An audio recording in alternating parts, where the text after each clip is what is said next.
gathered in the upper room, all praying in His name. Baptized with the Holy Ghost and power for service came. Now what He did for them that day, He'll do for you the same.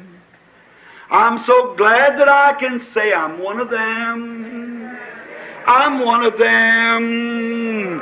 One of them. I'm so glad that I can say I'm one of them. Hallelujah. One of them. I'm one of them. I'm so glad that I can say I'm one of them. Though these people may not claim to be or boast of worldly fame, they have all received their Pentecost, baptized in Jesus' name, and they're telling now both far and wide His power is yet the same. I'm so glad that I can say I'm one of them. I'm one of them. I'm one of them. I'm so glad that I can say I'm one of them. Hallelujah, one of them. I'm one of them. I'm so glad that I can say I'm one of them. Cumprimentamos a todos os nossos irmãos na gloriosa paz de nosso Senhor e Salvador Jesus Cristo. A partir de agora, estamos começando mais uma programação de fé, com hinos, com orações e com a mensagem poderosa da Palavra de Deus ao nosso favor.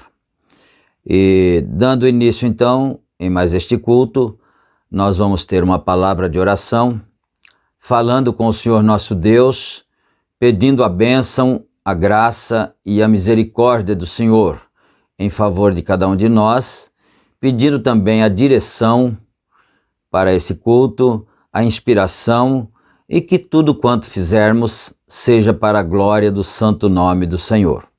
Oremos todos. Gracioso e bondoso Deus, Pai de nosso Senhor e Salvador Jesus Cristo, a partir de agora, Senhor, estamos começando mais este culto de adoração, de pregação da Tua Palavra, de oração.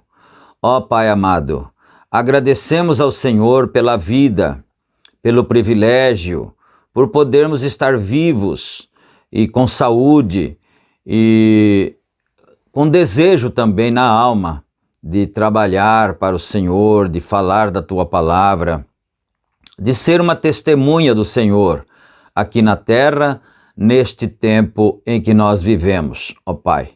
Agradecemos por todas as bênçãos, também agradecemos por todos aqueles que estarão sintonizados, conectados através destes meios que nós temos para podermos nos comunicar uns com os outros, ó Pai. Que isso seja para a Tua bendita glória e para a bênção para os Teus filhos.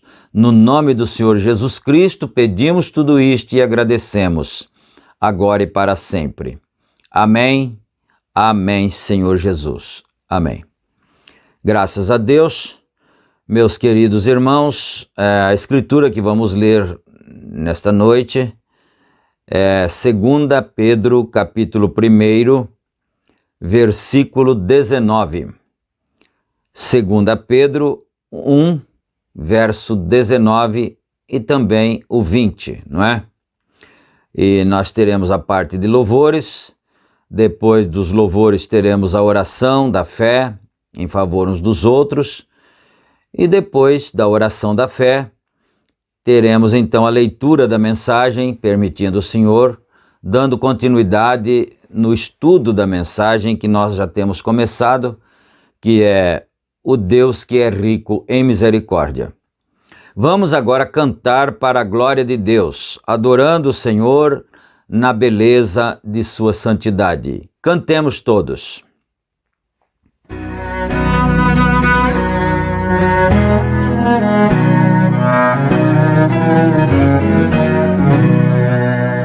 Está perto o dia de Cristo vir, eu amar. A alva já não tardará. Eis que vem muito próximo alvorar. Já no monte a alva demorar. Já no monte a alva demorar. A noite está fugindo, o dia entreluzir. Já não pode a alva demorar. Sinais preditos da lua e sol em terra, céu e mar proclamam o breve arrebol, sim, da vinda de Cristo aproximar. Já não pode a alva demorar. Já não pode a alva demorar. A noite está fugindo, o dia entreluzir.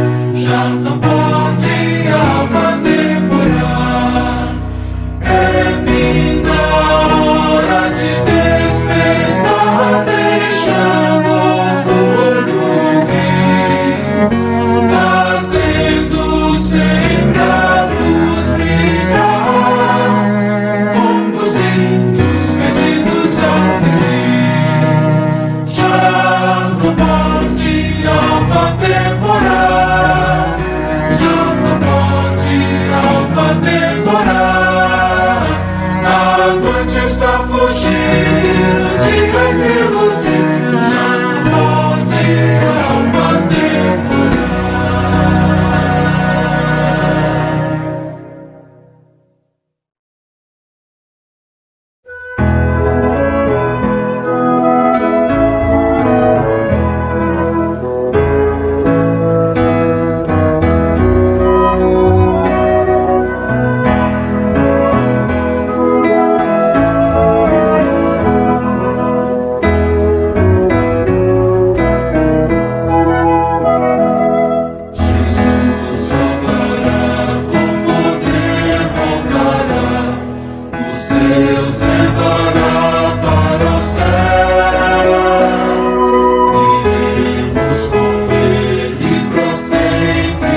Amém, graças a Deus.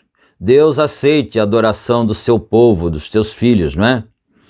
E agora, queridos irmãos, vamos todos ler a Escritura, conforme já foi anunciado, a segunda carta de Pedro, de São Pedro, capítulo 1 e versículo 19, onde está escrito: E temos muito firme a palavra dos profetas, a qual bem fazeis em estar atentos, como a uma luz que alumia em lugar escuro, até que o dia amanheça e a estrela da alva apareça em vossos corações.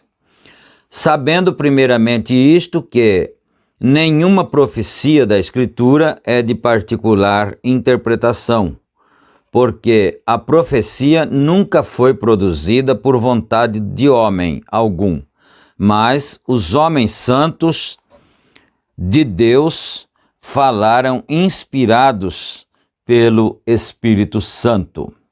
Amém. Graças a Deus. Versos 19, 20 e 21 do primeiro capítulo da segunda carta do apóstolo São Pedro. Agora nós vamos imediatamente para a mensagem, como já anunciamos aqui, a mensagem O Deus que é rico em misericórdia. Essa é a mensagem que está em apreço. Uma mensagem muito boa, como todas as demais mensagens são boas, não é? E nós vamos extraindo os pontos sobressalentes para a nossa edificação espiritual, para o nosso aprendizado. Então, vamos começar a partir do parágrafo 74. Vamos observando aqui.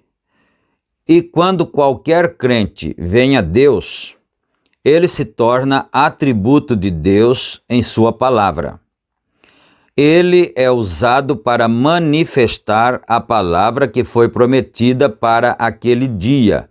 Vem, está certo. Deus é rico em misericórdia. Então, façamos uma pequena pausa aqui.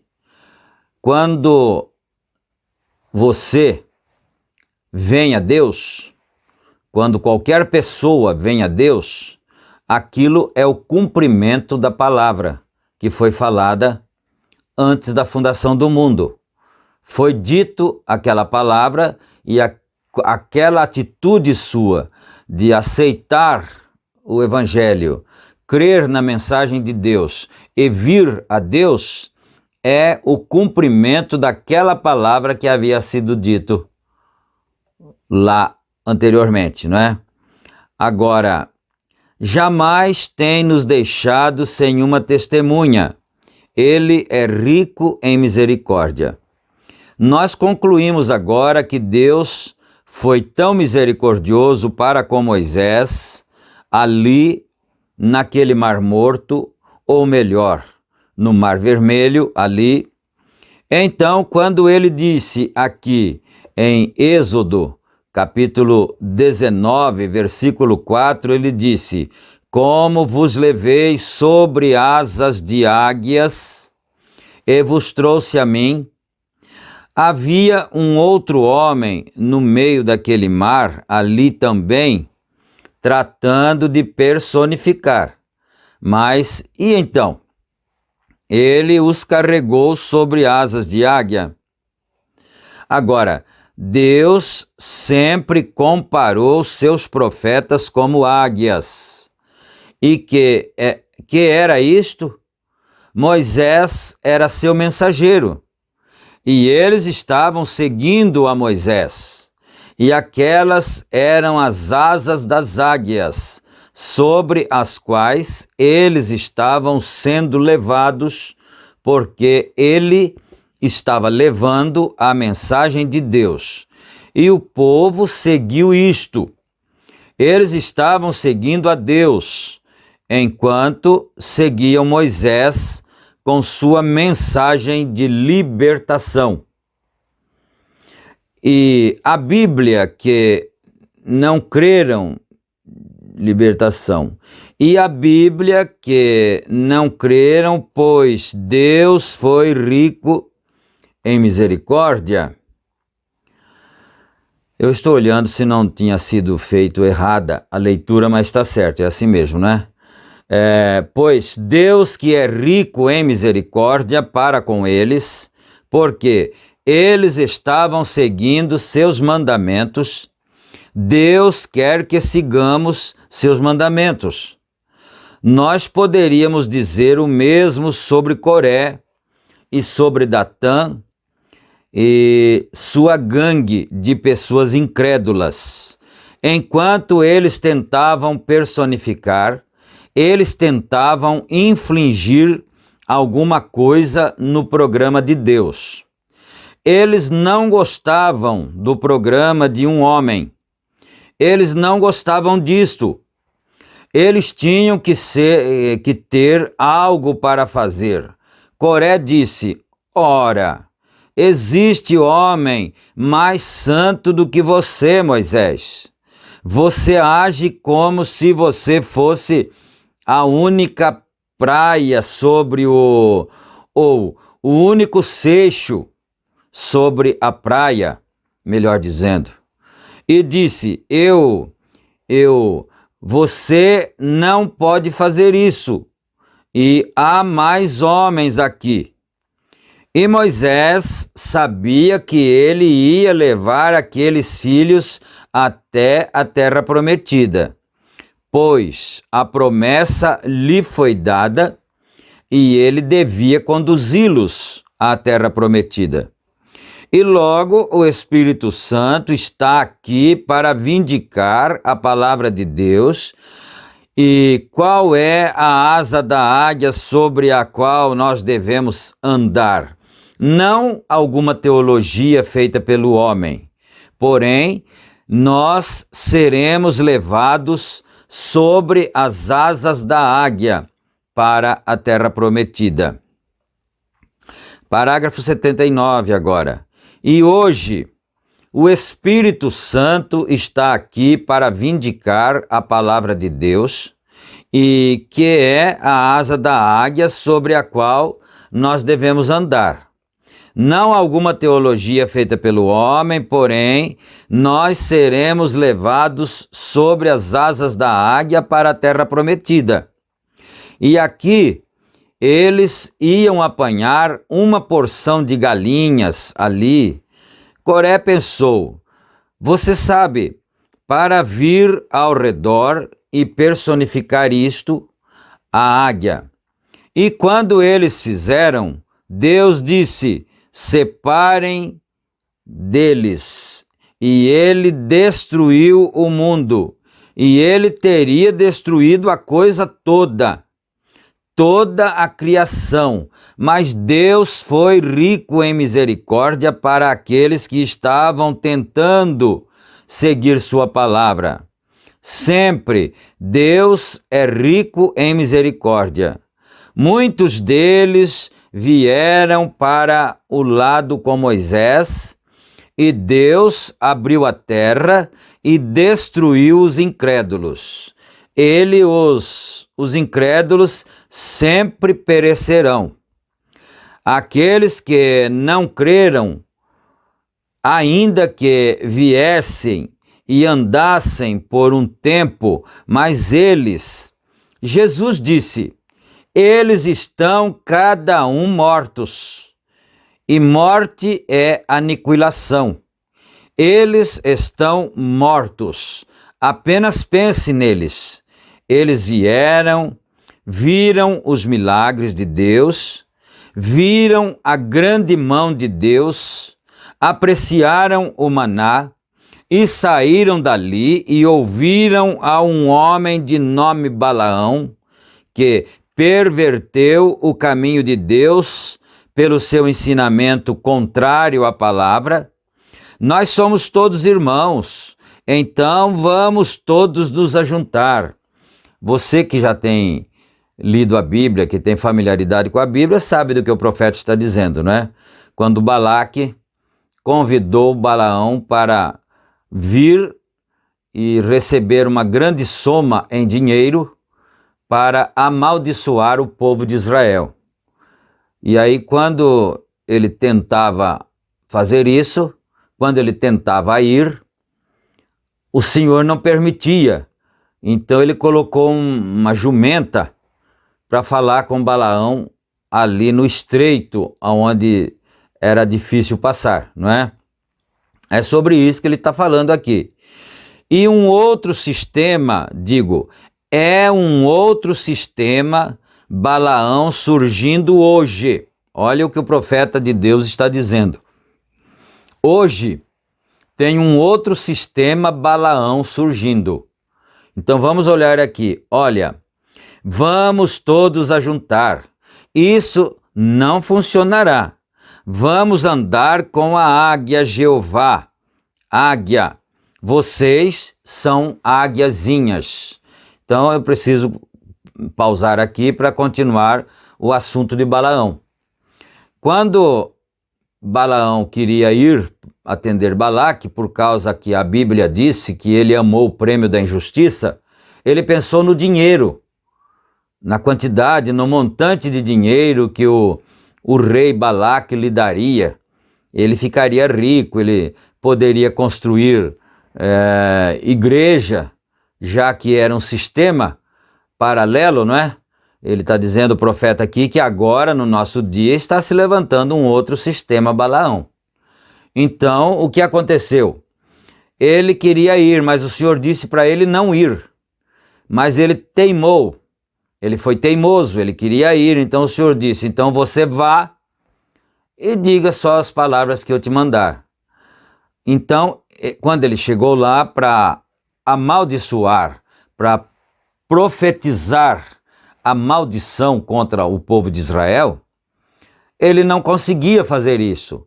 Todas as vezes que ele ia falar, vinha a bênção sobre Israel. Vinha a prosperidade para Israel. Então, como ele ia fazer para conseguir atender o rei Balaque para receber aquele dinheiro? Então ele pensou em uma forma diferente. Ele disse assim, então, já que eu não consigo amaldiçoá-los pela profecia, nós vamos fazer o seguinte, você faça uma festa muito grande aqui no seu arraial e bota as mulheres para dançar seminuas, né, e sacrifique carnes aos ídolos. E aí você manda um convite para o povo de Moisés que estava vindo. Era um povo sem pátria, que estava vindo em busca da promessa de Deus que seria a terra prometida. Então, Balaão mandou um convite e disse, venham todos, na verdade nós somos parentes, né? Nós somos quase irmãos, na verdade, porque Balaque era a terra de Moabe, né? Ali era a terra de Moabe, Balaque era o rei de Moabe. E Moabe, quem foi Moabe? Moabe foi um dos filhos de Ló, que nasceu com uma de suas filhas. Você está captando? Né? Moabe, a nação que levou o título, o nome do pai deles, não é? Que era Moabe, era um dos filhos de Ló, que nasceu de uma fornicação com a sua filha, porque a mulher dele virou uma estátua de sal, não é? E aí nasceu essa nação, quer dizer, então, Ló era sobrinho de Abraão, Moabe, filho de Ló, Israel, que era Jacó, era filho de Isaque, Isaque, filho de Abraão. Então eram meio parentes, né? E aí, então, eles entraram por essa artimanha aí. mandou um convite para Moisés, dizendo que deixasse o povo dele vir nas suas festividades, nas suas comemorações, porque eles eram parentes. E aí eles vieram, e o que aconteceu? As mulheres dançaram quase desnudas na frente dos soldados de Israel e sacrificaram as carnes aos ídolos, e eles pecaram, eles se prostituíram, os homens de Israel se prostituíram, e Deus matou quase 20.000 naquela vez. Olha isto. Agora o profeta está dizendo, e agora está se levantando um outro sistema, Balaão, que não é nada mais, nada menos, se você me perguntar, mas pastor, qual é esse sistema Balaão? É o Concílio Mundial das Igrejas, que diz que todos somos irmãos, não é? Nós podemos nos ajuntar, ter uma adoração unificada, porque nós somos todos irmãos, nós adoramos ao mesmo Deus, não é? E assim sucessivamente. Mas então estamos parados no parágrafo 83. Houve apenas 3 salvos no grupo inteiro: Moisés, Calebe e Josué. Desses que saíram do Egito, né? Moisés, Calebe e Josué. Apenas 3 salvos no grupo inteiro. O resto deles pereceu no deserto. Jesus disse assim, em São João, o capítulo 6, Deus em misericórdia não os deixaria perecer, pois com o resto dos incrédulos. Todos eles morreram ali mesmo no deserto, e eles estão mortos. Deus salvou a Moisés e os crentes águias, porque eles tiveram respeito para com sua palavra. Então, aqueles que entraram na terra prometida foram os que nasceram depois, né? Não foram os que saíram do Egito, foram os que nasceram depois. Mas vamos em frente, parágrafo 84. E hoje, amigos, a única maneira que podemos ter favor com Deus, Deus é rico em misericórdia. Hoje, porém, temos que respeitar o que ele disse sobre isso. Você não pode simplesmente tomar o que alguém mais disse. Você deve acatar o que Deus disse. Ele disse, deixe cada palavra do homem ser mentira, e a minha, verdade. Hoje nós somos advertidos disso. Tudo que vocês têm que fazer, em muitos lugares, é juntarem-se à igreja, terem um credo ou algo assim, ou dizerem uma oração, ou colocarem seus nomes num livro, ou serem aspergidos, ou batizados de uma certa forma, ou ainda assim é tudo que vocês têm que fazer, porém está errado. Então, quer dizer, como se para você entrar no céu, para você ir no arrebatamento, você precisasse apenas desse tipo de coisas, apenas de colocar o seu nome no livro da igreja, no livro de rol de membros, não é? Ou então dar um aperto de mão, ou então fazer um ato de contrição, e aí pronto, já está tudo bem, né? Aí o profeta diz, mas isto está errado. Para ser uma águia de Deus, você precisa seguir a palavra dia a dia. Você tem que continuar alimentando-se da palavra. Agora, nós os encontramos, após aquele tempo, murmurando outra vez, enfraquecidos na fé, após Deus ter mostrado misericórdia para com eles. E nós os encontramos murmurando com Deus E quando o fizeram, eles estavam morrendo com picada de cobras. Bem, eles mereceram isto. Eles certamente mereceram. Qualquer que errar a palavra de Deus e fizer estas coisas que eles fizeram, eles mereceram morrer. Cada um deles mereceu. Mereceu morrer no deserto. Mas, quando ficaram muito doentes, que mesmo o doutor Moisés e nenhum deles podia fazer qualquer coisa a respeito, e eles estavam morrendo aos milhares, mas Deus, rico em misericórdia, Ele providenciou uma via de escape para aqueles que criam nele. Ele preparou um antídoto para isto, pela colocação de uma serpente de bronze. Deus, em sua Deus fez uma via de escape, tal que seus filhos crentes pudessem ser curados. Deus está interessado em tudo que estiver errado, tudo que você premedita, cada passo da vida. Deus está interessado em você. Você é seu filho. E Ele é rico em misericórdia. Ele quer fazer por você. O povo pecou mais tarde, por tomar esta mesma coisa que Deus havia feito, uma reconciliação para eles, pela serpente de bronze, que representava pecado já julgado. Então você vai notando aí o desenrolar dos fatos, não é? Então, quando a serpente, eles murmuraram contra Deus, Deus enviou as serpentes que vieram, naturalmente, do deserto, para picá-los e eles morreriam. Mas havia alguns que criam em Deus.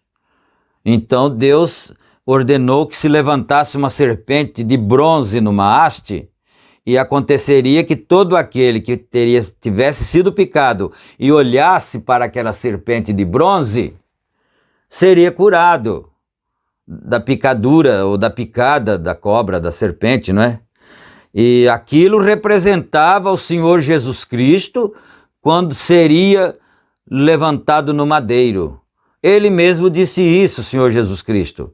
Assim como Moisés levantou a serpente no deserto, importa que o Filho do Homem seja levantado também, né? Então, mas o bronze ali representava, a serpente de bronze representava que o pecado estava sendo julgado. Aleluia! E eles, depois que passou aquela etapa e a cura veio para as pessoas, não é? E eles idolatraram aquele dom e aquele pecado outra vez. Deus não repartirá a sua glória com ninguém. Portanto, nós não podemos ter 2, 3, 4 deuses. Há somente um Deus. Ele não dividirá sua glória com nada mais. Ele é Deus sozinho.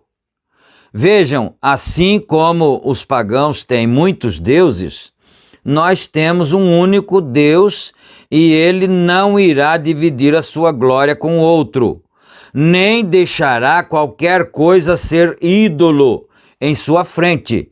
Mesmo assim, ele fez uma reconciliação para o povo, e isso era a palavra de Deus.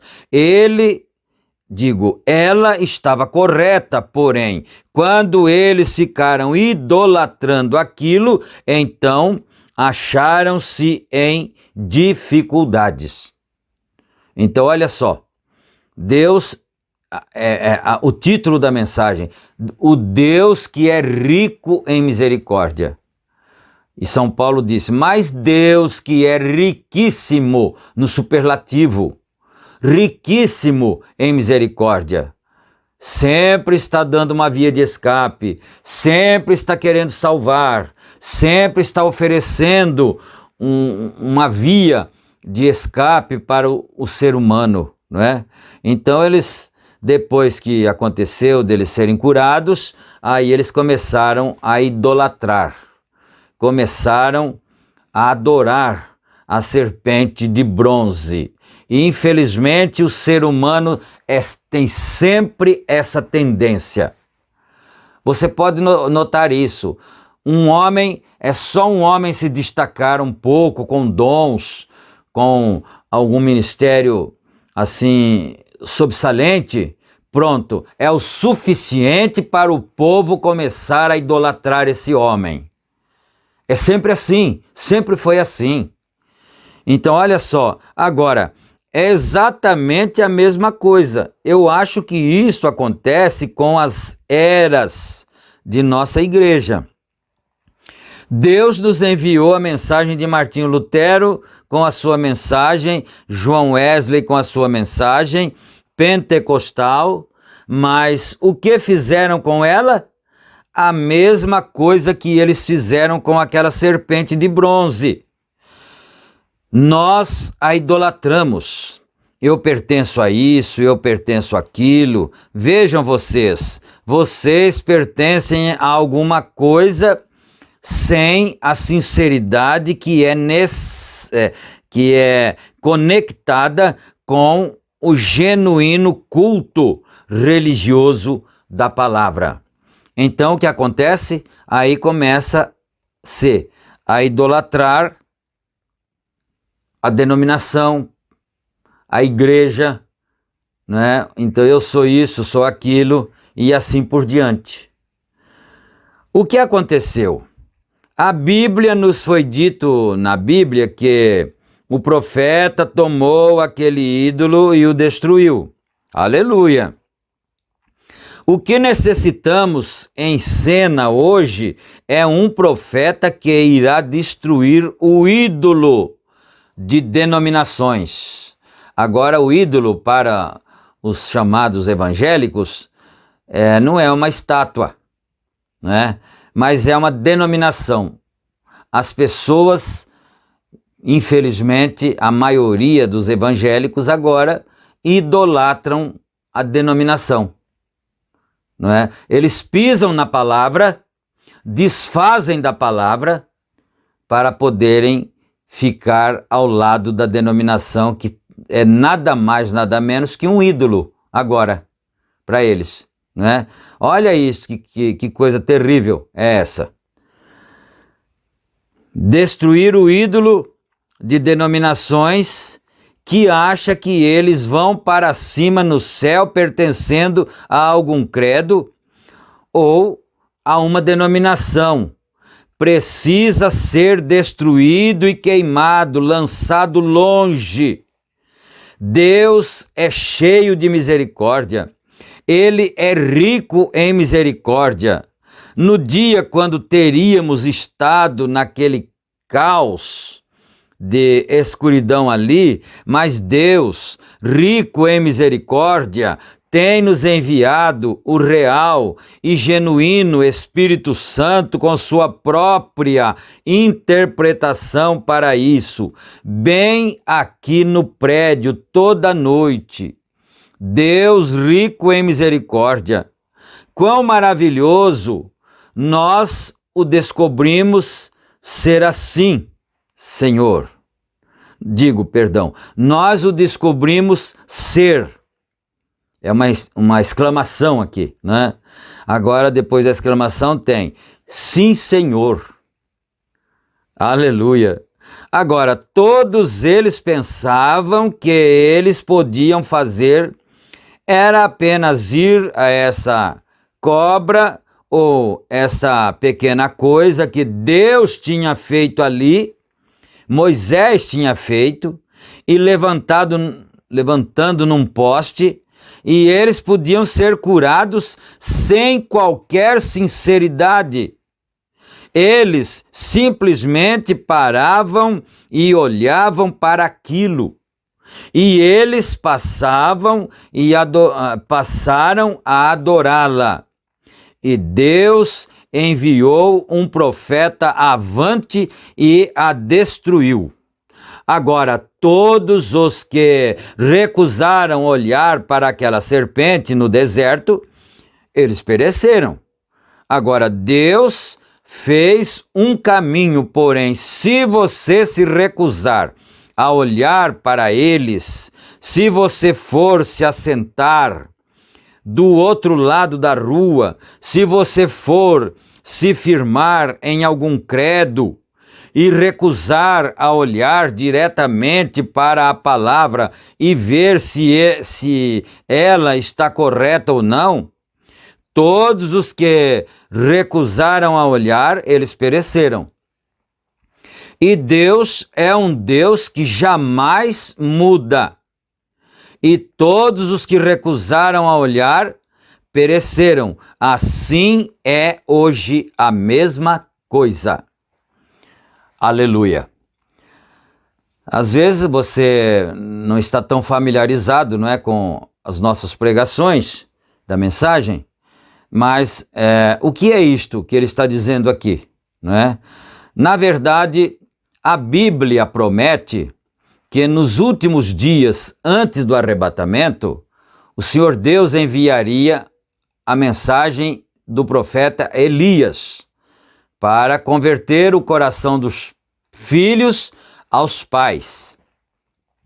Os filhos somos nós, e os pais são os apóstolos, que foram os fundadores da igreja do Novo Testamento, não é?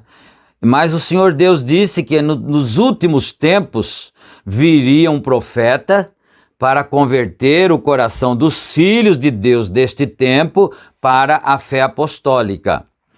E a primeira coisa que Deus restauraria, converteria, seria a forma de batismo correta, batismo nas águas. Porque você vai notar que os apóstolos batizavam em nome do Senhor Jesus Cristo.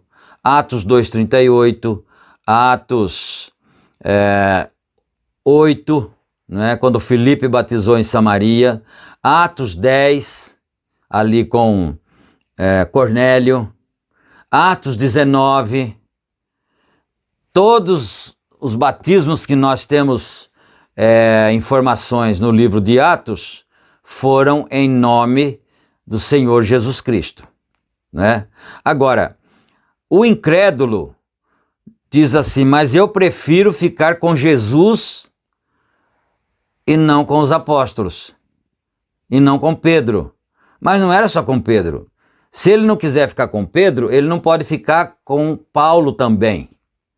Porque Pedro foi Atos 2:38, né? Atos 10:48. E Paulo foi Atos 19, então quer dizer, se você não quiser ficar com Pedro, você já descartou São Paulo também. E se você não fica com São Paulo, você pode descartar todas as cartas do apóstolo São Paulo. E São Paulo escreveu quase a maior parte do Novo Testamento, né? E aí se você descartou Pedro e descartou São Paulo, você vai ter que descartar Filipe também. Olha só, como é que vai ficar a sua fé, não é? Então, a primeira coisa que teria que ser restaurado na igreja deste século nosso, que é o século da vinda do Senhor Jesus Cristo, não é? A primeira coisa seria então o batismo correto, em nome do Senhor Jesus Cristo. Aí se você perguntar para mim, mas o Senhor Jesus Cristo não mandou batizar em nome do Pai, do Filho e do Espírito Santo? Sim, mandou, em São Mateus capítulo 28, versículo 19. Está escrito lá, ide e ensinai as ações, batizando-as em nome do Pai e do Filho e do Espírito Santo. Agora, um pouquinho mais atrás aqui, nós lemos o profeta dizendo que os pagãos têm vários deuses, adoram vários deuses, né? Mas nós que somos cristãos adoramos somente um Deus. Então, o que seria batizar em nome do Pai e do Filho e do Espírito Santo? Seria batizar em nome desse Deus que é Pai, Filho e Espírito Santo. É uma pessoa, mas é Pai, Filho e Espírito Santo. Então, veja bem, assim sendo, você deixaria de crer em uma suposta Santíssima Trindade, que isso é paganismo. Acreditar em Santíssima Trindade é paganismo. Agora, se não tem Santíssima Trindade, então tem um Deus, Jeová, um Deus cujo nome Moisés desejou saber. Você se lembra em Atos, em Êxodo capítulo 3, quando Moisés perguntou: Senhor, se o povo me perguntar qual é o teu nome, o que lhes direi? Não é? Porque é difícil chegar um homem lá assim com uma vara e dizer: o Senhor me mandou tirar vocês daqui do Egito. E eles perguntassem: mas quem é esse Senhor? Como é o nome dele? Não é? Então o Senhor Deus disse para Moisés: bom, eu sou o que sou. Você vai e diga para o povo de Israel assim: o eu sou me enviou a vós. Não é?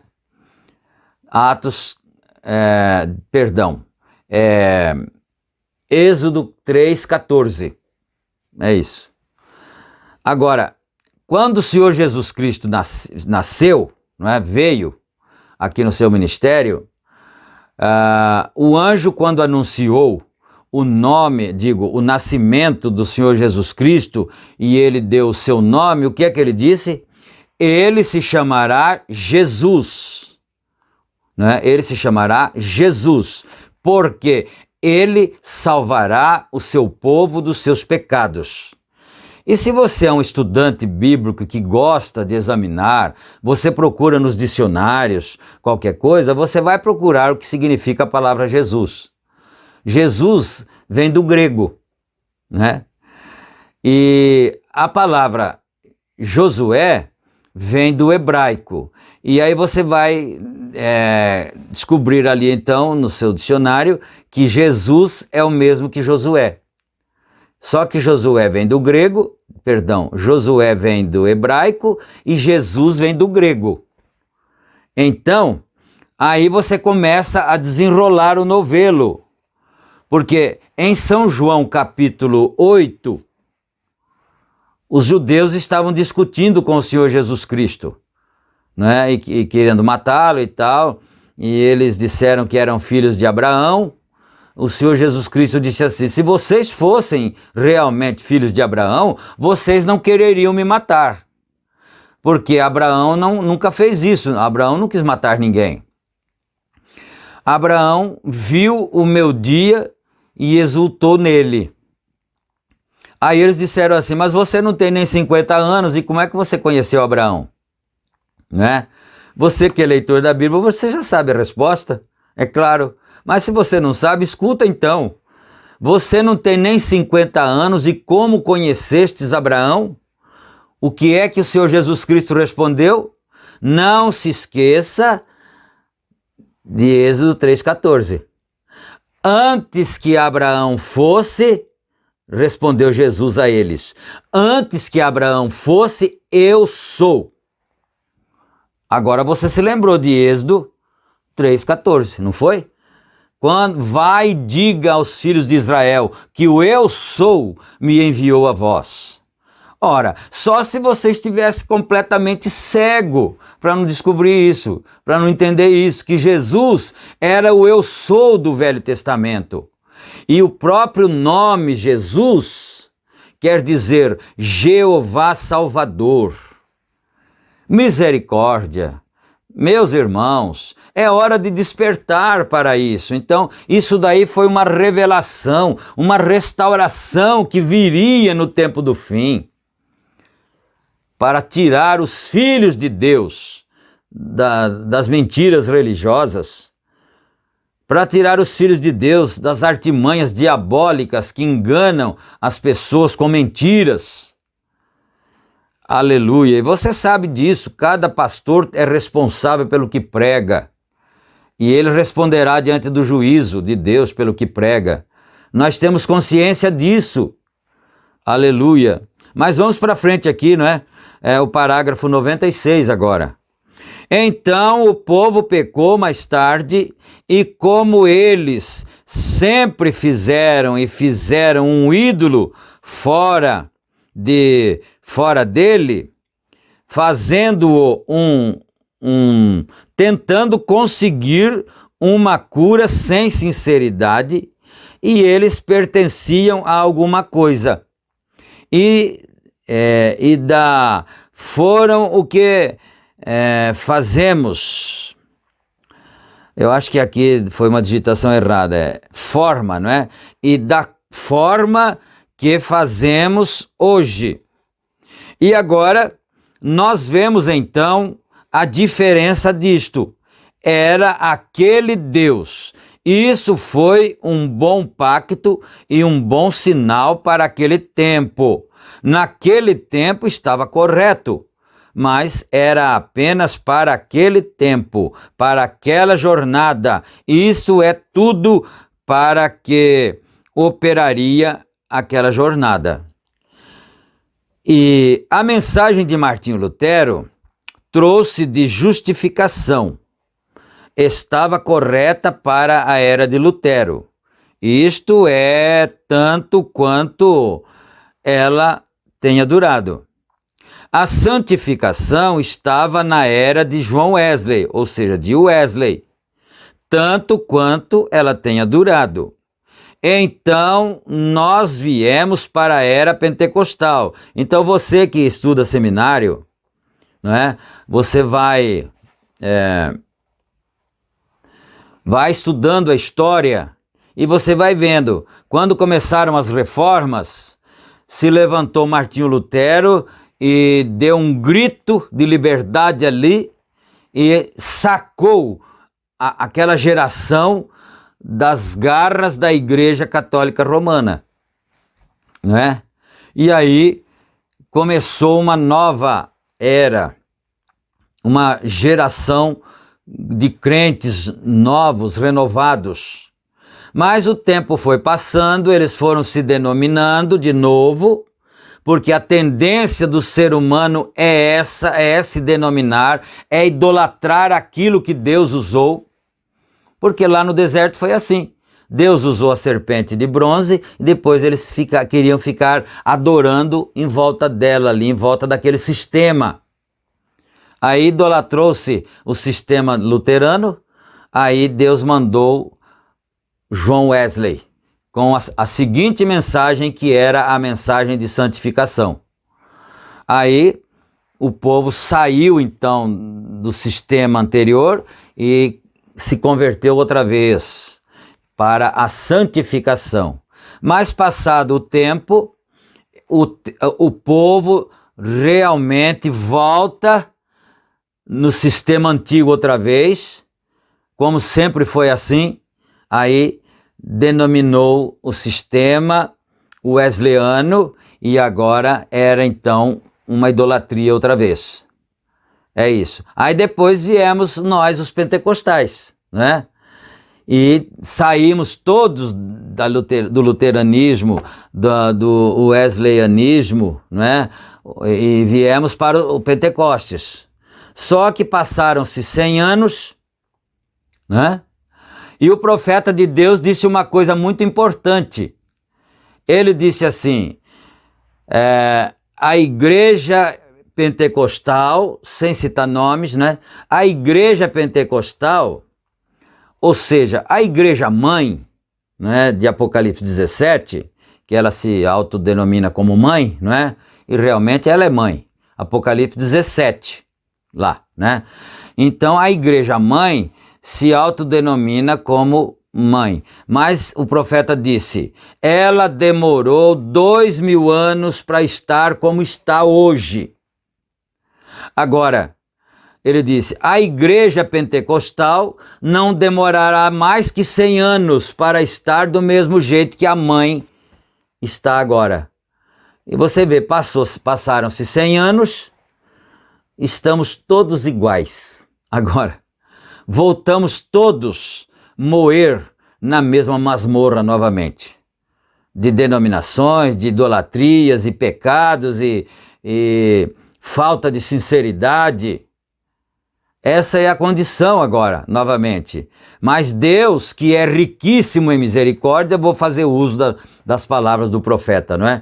Deus, que é riquíssimo em misericórdia, nos mandou uma outra mensagem, que é a mensagem de Malaquias 4, para tirar de volta os seus eleitos desses sistemas organizados idólatras, nos quais a maioria dos chamados crentes estão envolvidas agora.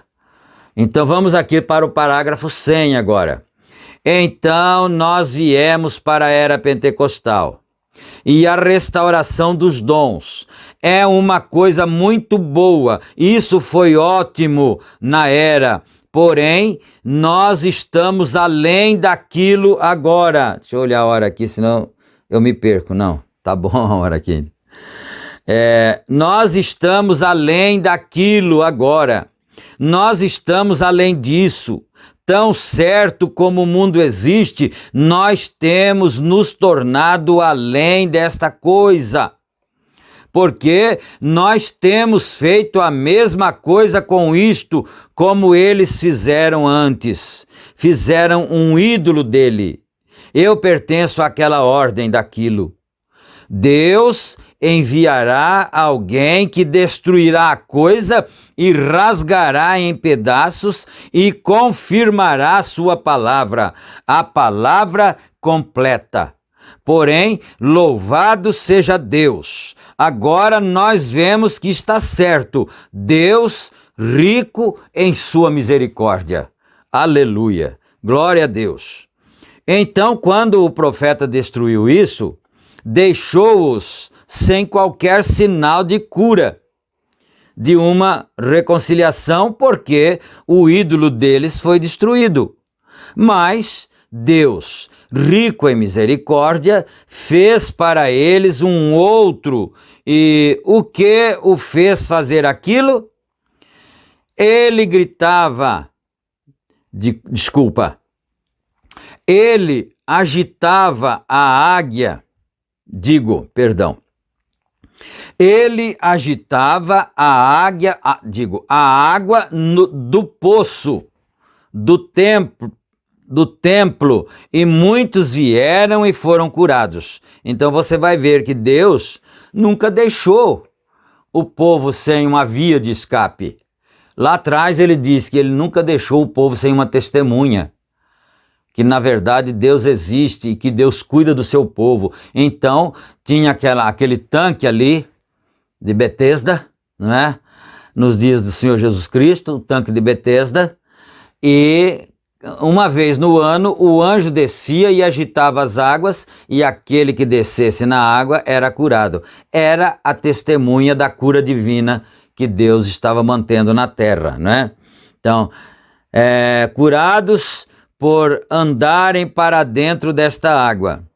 Jesus veio a este mesmo poço e viu um homem que estava deitado ali por um número de anos, esperando pela agitação da água.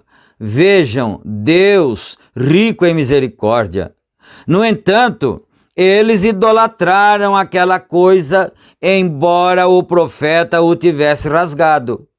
Deus fez um outro meio para eles, pois ele era rico em misericórdia. Ele queria que eles fossem curados e ele fez uma forma para curá-los. Agora, então, aquilo seguiu, o mundo tornou-se mais pecaminoso e mais pecaminoso todo o tempo, e finalmente o mundo tornou-se tão pecaminoso que Deus poderia tê-lo destruído. Ele disse em Malaquias 4, para que eu não venha e fira a terra com maldição. Tá vendo? O pecado vai se avolumando tanto, a maldade dos seres humanos vai se avolumando tanto, que Deus teria destruído já a terra. Mas ele disse lá em Malaquias 4, eis que vos enviarei o profeta Elias, antes que venha o grande e terrível dia do Senhor, e ele converterá o coração dos pais aos filhos e os corações dos filhos aos pais, para que eu não venha e fira a terra com maldição. Você notou aí onde nasceu o título desta mensagem? O Deus que é rico em misericórdia? Porque se não fosse a riqueza de sua misericórdia, ele já teria destruído a terra. Porque a maldade dos homens se avoluma cada dia mais. Olha isto. Apenas a questão, mas então Deus rico em misericórdia, ele enviou adiante um Salvador, Jesus Cristo.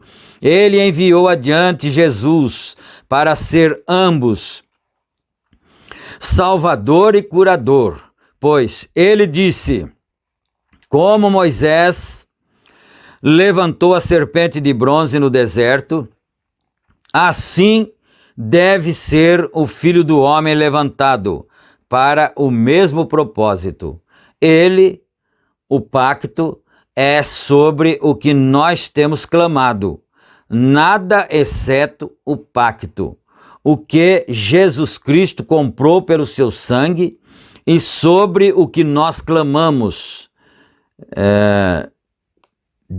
É sobre o que nós clamamos. E a Bíblia disse, ele foi ferido pelas nossas transgressões e foi moído pelas nossas iniquidades. O castigo que nos traz a paz estava sobre ele, e pelas suas pisaduras fomos sarados. É o que podemos clamar, porque isto é o que a reconciliação que nós esperamos, ordenada a nós. Deus rico em misericórdia.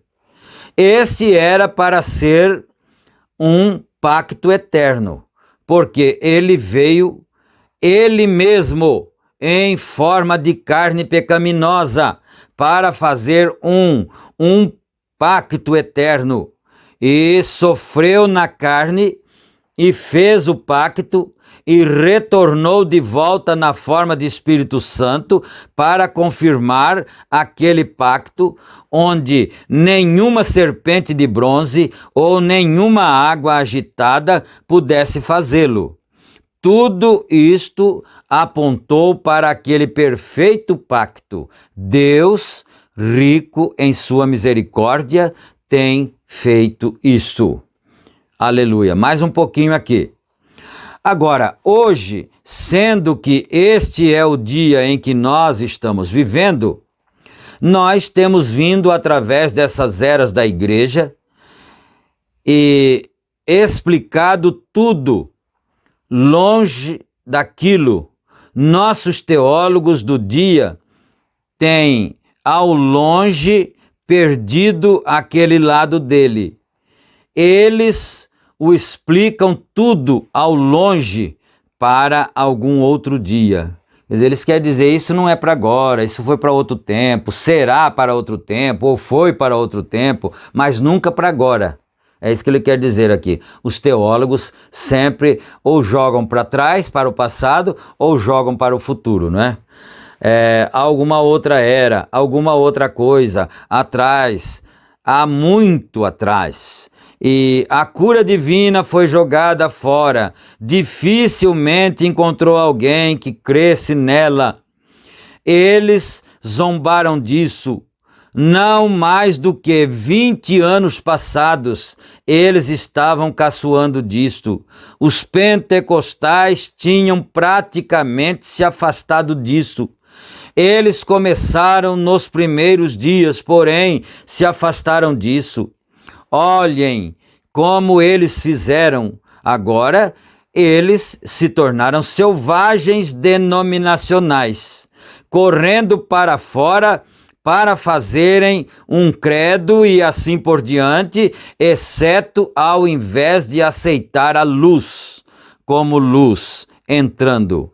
Eles organizaram e fizeram seus próprios credos, cada um vindo e fazendo ele mesmo uma doutrina e ficando naquela doutrina. E então eles já estavam tão afastados que até o Espírito Santo não poderia mais entrar na igreja. Então veja bem, ele disse aqui que cada um vem e faz a sua própria doutrina, né? Um sai de um grupo lá, já abre um outro aqui, né, com uma pequena variantezinha e já fica ali. Quer dizer, cada vez vai acontecendo mais isso, não é? Eles apenas se voltaram para um outro ídolo, como a serpente de bronze, e isso tornou-se uma idolatria. Cada pessoa diz: eu pertenço a isso, eu pertenço àquilo. Isso era uma idolatria. Que bagunça nós estamos no tempo do fim, infelizmente, né? Porém, Deus, rico em misericórdia, tem enviado o Espírito Santo de volta sobre nós e vindicado sua palavra esta noite, como ele prometeu que ele faria. Deus prometeu que ele faria estas coisas. Olhem o que ele fez. Olhem o que ele fez, como agora nós podemos ver, como ele prometeu a cada era uma certa coisa para acontecer.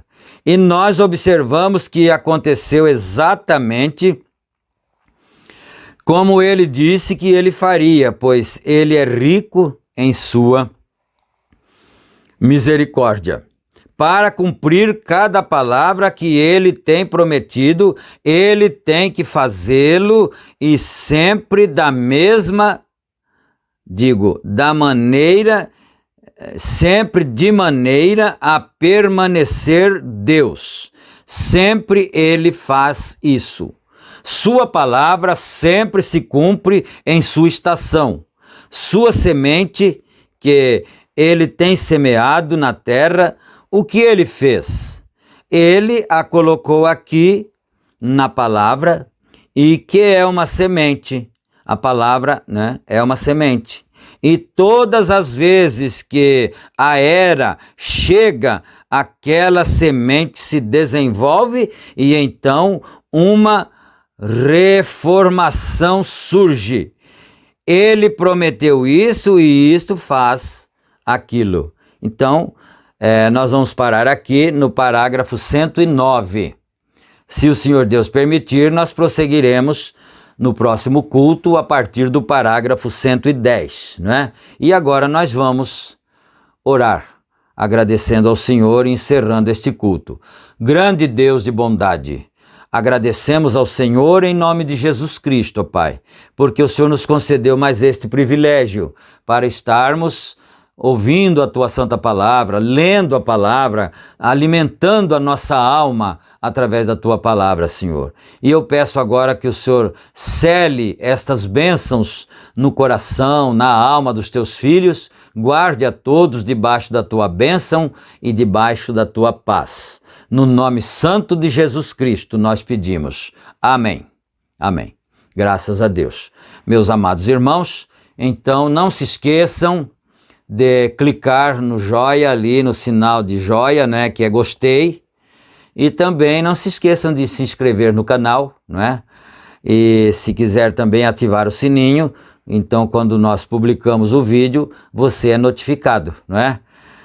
E também lembrando que nós estamos publicando os nossos cultos virtuais todas as terças-feiras e sábados, no horário das 18h45. Fiquem todos na graça e na paz do Senhor Jesus Cristo. Amém. Amém, Jesus.